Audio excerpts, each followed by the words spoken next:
Moving on to a section I've titled 8B-1, where we deal with perimeter and area of polygons. Okay, so on page 2 of the PDF, you have a list of formulas for squares, rectangles, triangles, parallelograms, trapezoids, rhombuses, and kites. I'm not going to go over those formulas here because you have the file to review them. So we're just going to jump into the examples. Page 3. You have a formula for using trigonometry to find the area of the triangle. Then you have the area of a regular polygon. And then on page 4, circumference and area of a circle. So let's talk a little bit about these things, just a little bit. You should already be familiar with some of these concepts. Perimeter, that's the distance around a figure. So for the most part, you just add all the sides around. Okay, so some shapes have formulas. Again, those are the ones that are listed on page 2. Okay, now area, that's the space within a perimeter. So again, let's just use a basic shape here. Let's have it's kind of a waste of paper, but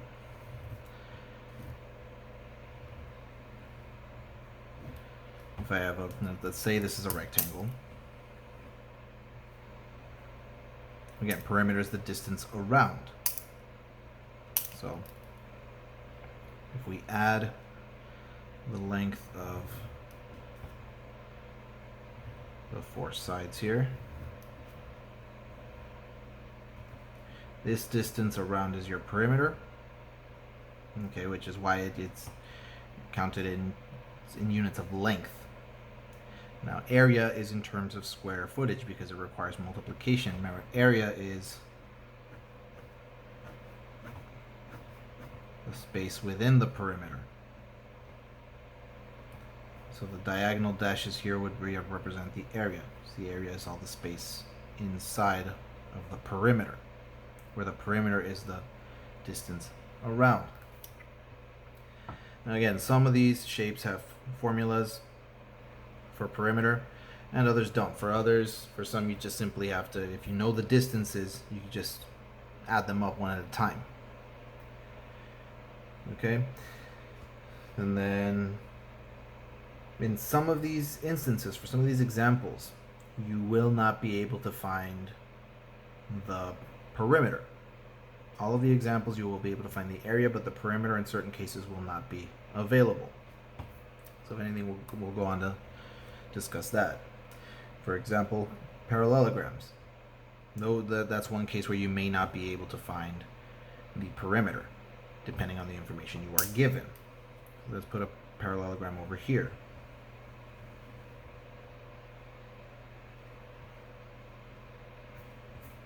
And we'll go up to here.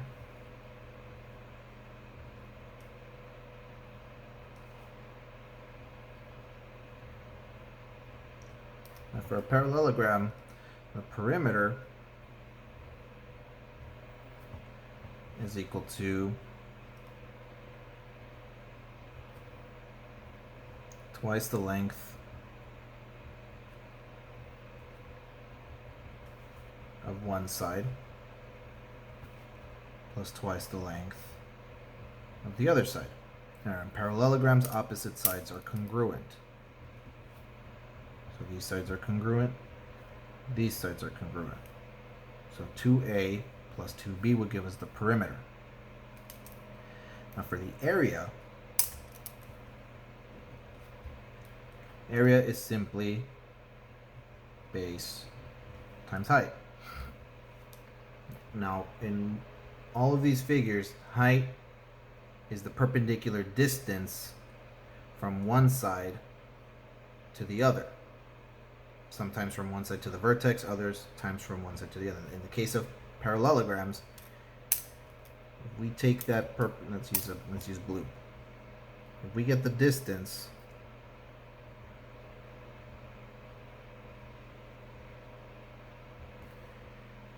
the perpendicular distance from side B to the other B, this is your height.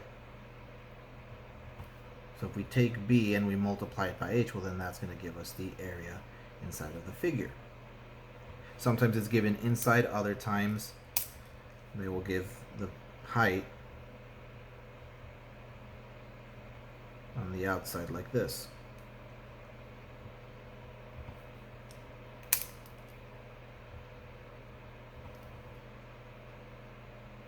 Let's see, for the area, this distance A is not necessary. This is not needed.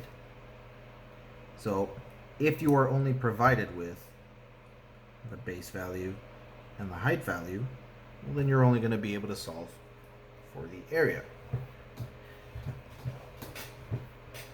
And I suppose if you're only given the base and the area, you would only be able to solve, or sorry, the base and the area, side the length of B and the length of A, you would only be able to solve for perimeter.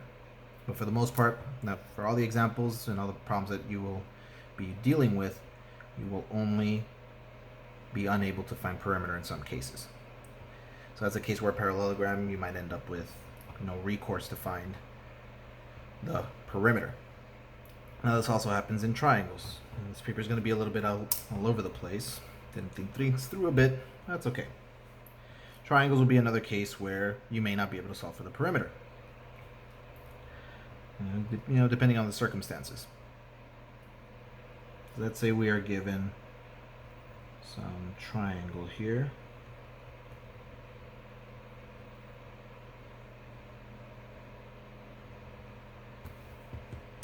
Let's connect these two sides. So now the perimeter of the triangle would be this side, the three sides added together. And so the three sides added together. The area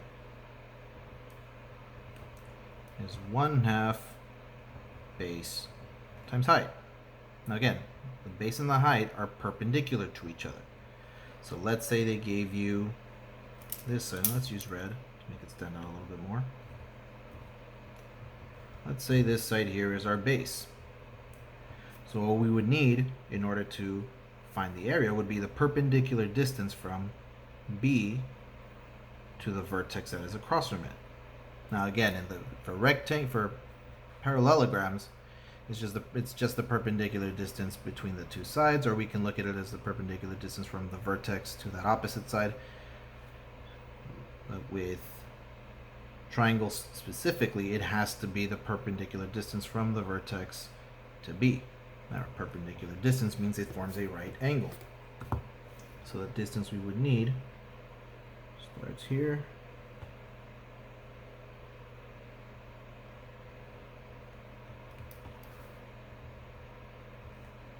It can't just be any perpendicular distance. If I made some perpendicular distance from here to here, that's not going to help us. It has to be from the vertex to the opposite side. Let's do a different. But again, if we have these two distances here, well, that doesn't really help us much with this side or with that side, unless we have more information. Again, depending on the information you're provided, you may not be able to find, one of these values. Let's look at this from a different setup. Let's take the same triangle. Let's see, 2, 4, 6, 7.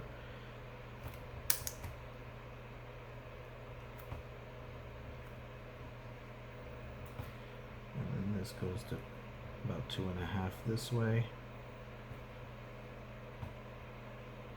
Trying to make these triangles as congruent as possible.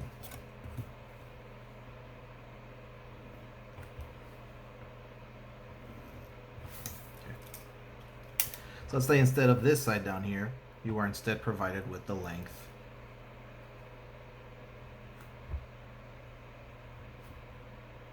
of this side over here. Now this can still be our base. Just because it's not the horizontal distance doesn't mean it's not the base. And any side of the triangle can be the base. So in this case, this is our base. Now, this is no longer the height we need. Okay, this is no longer the height we need. Because again, this distance over here, this height is not perpendicular to this base. To work with this one, we would need a perpendicular distance from this vertex on the bottom right, perpendicular to B. Now let's see.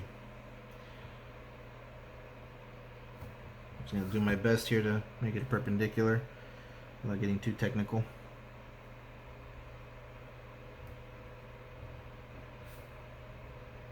So assuming this is a perpendicular line, perpendicular to this side, that would be the necessary height to find the area of the triangle. Now again, assuming that these two triangles are congruent, if I take this base multiplied by this height and divide by 2, we should get the same result if we take this base and multiply by this height and then divide by 2. Again, what's important here is the relationship between the base and the height. They must be perpendicular to each other. And again, if we don't have these other two sides here, well then there's not much we can do about the perimeter. Here we would only be able to find the area. Just as if, let's say H wasn't here, let's say we don't know this, but we are given these two sides. Well, now I can find the perimeter, but not much I can do about the height, about the area. I would have to be able to find some way to get that perpendicular distance. Alright, so lastly we have trapezoids. Once again, a situation where we may not be able to determine the perimeter, depending on the information given. So we have a trapezoid. And the trapezoid is a quadrilateral with exactly one pair of parallel sides. Exactly one pair of parallel sides.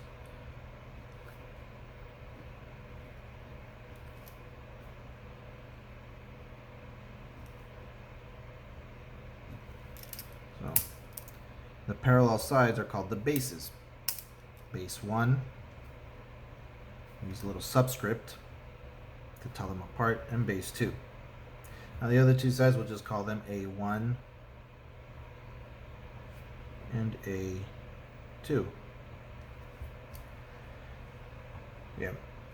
There's no formula for the perimeter of a base, of a trapezoid, I mean. So base 1 and base 2, those will not be congruent. Okay, A1 and A2, those could be congruent if it's an isosceles trapezoid, but they won't be congruent all the time. They don't have to be. So there's not really a set formula for the perimeter of a trapezoid, simply adding the four sides. So if we want to, just for the sake of it, the perimeter of the trapezoid, we'll put subscript T right here. Perimeter of the, actually let's put TRAP. Perimeter of the trapezoid would simply be A1 plus A2 plus B1 plus B2. And no fancy formula like for the rectangle, square, or parallelogram. Now the area, on the other hand, area of a trapezoid depends on your two bases, the two parallel sides. You need these to find the perimeter. I'm sorry, the area. Because the formula for the area is 1/2 base 1 plus base 2 multiplied by the height, where the height, once again, is that perpendicular distance between those two bases. Then it could be given like this. If one of the sides here happens to be perpendicular to the two sides here, then that's the height as well. And different ways that it can be presented. But again, it's that perpendicular distance between the two bases, the two parallel sides. That's your height. But see, A1, in order to find the area, these two aren't necessary. You just need those three pieces of information. So if this is all you have, if A1 and A2 are not part of the picture, Well, I mean, we would need a certain amount of information in order to calculate them. So we may not be able to find the perimeter at all. If we have one, well, there's still not enough information. Okay, but let's say we have the four sides, but the height was the one that's missing. Well, now, again, depending on the information, we may only be able to solve for the perimeter. Okay, so that's something to keep in mind. We need to really investigate the shapes to see if the perimeters can be determined, to see if we can find those pieces of information, perimeter and area. Okay, so I guess this is turning into a little bit of discussion on the areas. We'll move on. I'll make a secondary video to do some examples. It doesn't hurt to discuss these shapes here. So let's talk about the rhombus. Okay, the rhombus is a parallelogram. It's a special type of parallelogram. It's a parallelogram with four congruent sides. So it's not a square, not necessarily. It's one of those things where all squares are rhombuses, but not all rhombuses are squares. Okay, so it's important to keep in mind. You don't want to say that, well, just because it's a rhombus, it's going to be a square. Not the case. Okay, so a rhombus. So let's see. Let's just make a rhombus here, and we'll do it. Let's see. We'll start right here. Let's use 4 squares to the right, 3 squares up. 4 squares to the right, 3 squares up. No, sorry, 4 squares to the left, 3 squares up. 3 squares up, 4 to the left. There we go. So that should give us a rhombus. That will give us a rhombus.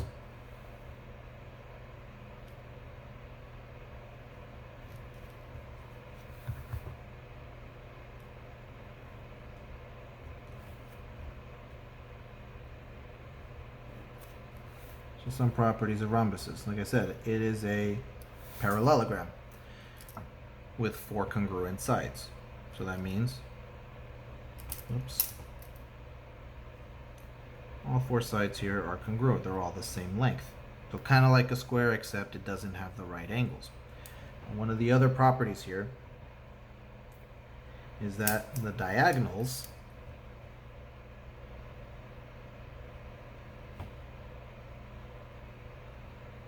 and remember, the diagonals are made when we take one vertex and connect it to a non-consecutive vertex.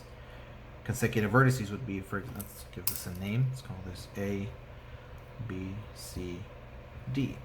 Consecutive vertices would be like A and B. They are right next to each other. A and C are not. A and C would be non-consecutive vertices. So if I connect A to C, that creates a diagonal. So B to D gives us our second diagonal.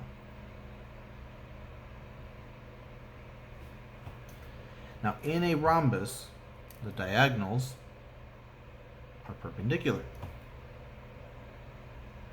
So that's one of those are the 2 special properties of, or those are a couple of the special properties of rhombuses. 4 sides are congruent and the diagonals are perpendicular. Now if we take it a step back to the properties of parallelograms, well, we also know that the diagonals bisect each other.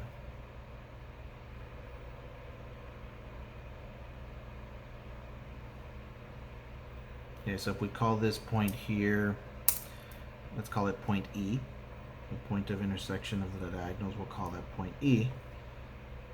Again, since the rhombus is a parallelogram, the diagonals bisect each other. So segment AE will be congruent to segment EC, and segment BE will be congruent to segment ED. So now why is this important? How does this relate to perimeter and area? Well, let's start with the area formula. The formula for the area of a rhombus is 1/2 diagonal 1 multiplied by diagonal 2. Okay, so diagonal 1 multiplied by diagonal 2. So now you might say, well, if I only have the diagonals, how am I going to find the area of or how am I going to find the perimeter of the rhombus? It can't be done. I need one of the sides. Well, we can solve for it. We can very easily solve for the missing side, because the perimeter is going to be similar to that of a square. Since the four sides are congruent, we can simply multiply using the variable s to represent the side. Okay? We multiply by 4, and there's your perimeter. But again, you might say, well, but where's the connection here? How can I use the diagonals to find the missing side? Well, remember, the diagonals are perpendicular, which means they divide the rhombus into 4 right triangles. So let's isolate triangle BEC.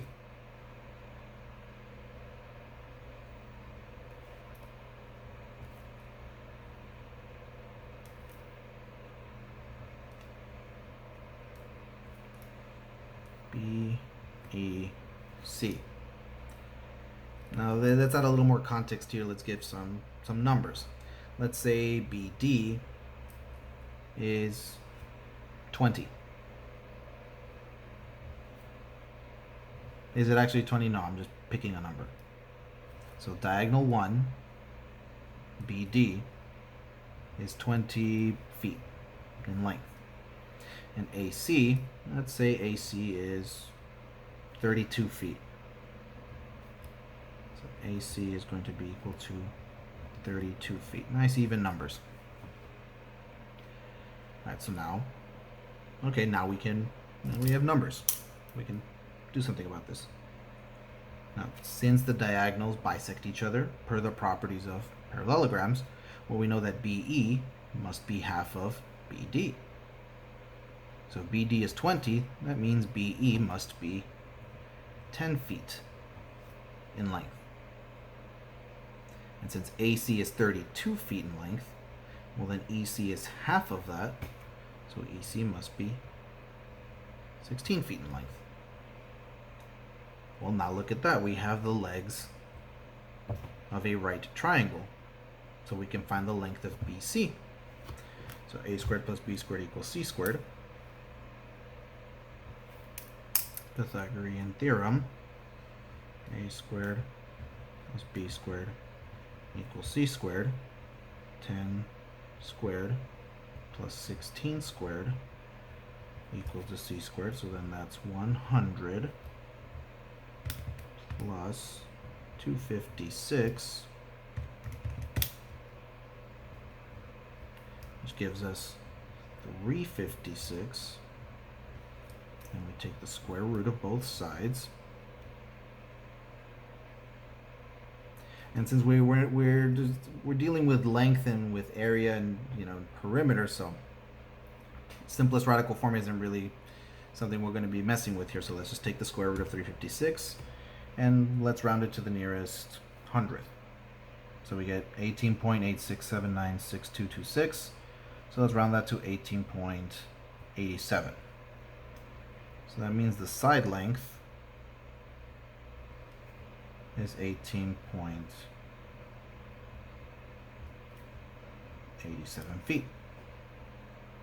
Again, it's a rhombus, so the four sides are congruent. We just found the length of BC. Since it's a rhombus, AB, I forgot my symbols over here. So we're talking about congruence. Anyway, AB is equal to AD, which is equal to DC, which is equal to BC, which is equal to 18.87 feet. So I'll multiply this number by 4, 18.87 times 4. Then we have our perimeter. So again, AC and BD, those are the diagonals, so we can plug them in here, divide by 2 and get the area. And then by using Pythagorean theorem, we can solve for the length of the side. And then multiply it by 4, and you'll get the perimeter. So while they may not give you the information outright, you can obtain it. You have enough to figure it out. Alright, so then the last shape to discuss for this slide is the kite. Those kites are kind of like rhombuses, but not really. Okay. The thing about kites is that they're quadrilaterals with consecutive sides that are congruent. Okay, so let's draw a kite. Let's go 2, 4, 6, 8. And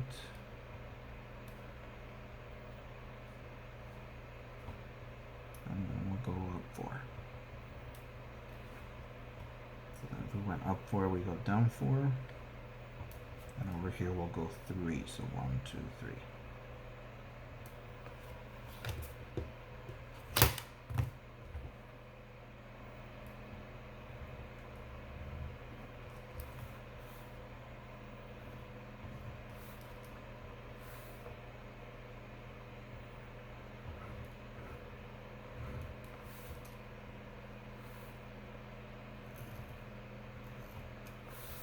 Okay. So again, we do have congruent sides here, but they're consecutive. So this side will be congruent to this side. And this side will be congruent to this one. So let's call this Q, R, S, T. Tired of using A, B, C, D. Mixing it up. Now, like the rhombus, the diagonals of the kite will be perpendicular. Okay, so if we make our two diagonals here, just use the vertical line or the horizontal line. Our first diagonal QS and our second diagonal RT will intersect to form a 90-degree angle. However, unlike the rhombus, only one of them is bisected. RT, put 3 tick marks there, will be bisected, and QS, again, depending on the information, we may not actually be able to figure out how this is divided. So we may not be able to find the perimeter here, because the formula for the area of the kite is just like that of the rhombus. The area is equal to 1/2 diagonal 1 times diagonal 2.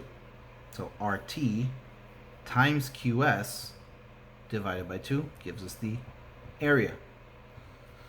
But again, if all we have is the length of RT and QS, then that's not really, we can't really do anything about that, because we need to know how QS is divided at this point. Let's call that point U.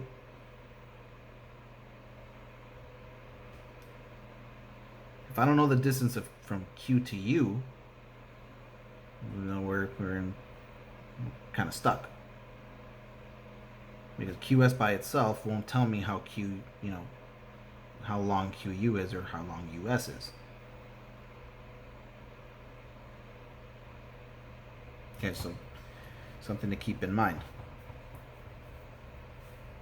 Now, how do you know which one of the two diagonals is bisected? Well, if you notice, since RS and ST are congruent, that makes triangle RTS isosceles. All right? And since the diagonal here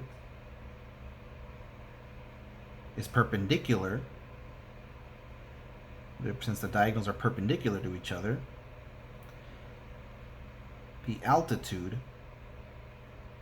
the altitude, the perpendicular distance from the vertex angle of an isosceles triangle to the base, bisects the base. Again, we have another isosceles triangle over here with QRT. So again, since the distance since Q to U is perpendicular to that RT, that means it bisects the angle up top, and it also bisects the length RT. So that's one way that I like to determine which is the diagonal that gets cut in half. Now I look at the two isosceles triangles and I say, okay, which is the common side of the two isosceles triangles that make up this kite? So again, QRT, if I take triangle QRT and I connect it to triangle RST, well, then we form the kite. So then RT is the diagonal that gets cut in half. Okay, so that's one way you can figure that out. So again, coming back to it, the perimeter may not be, you may not be able to figure out the perimeter for the kite. It depends on how the information is provided. All right, let's move on to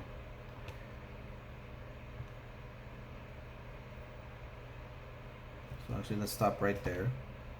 And I'm going to do a second video to address the next part of the area. Let's kind of keep these short.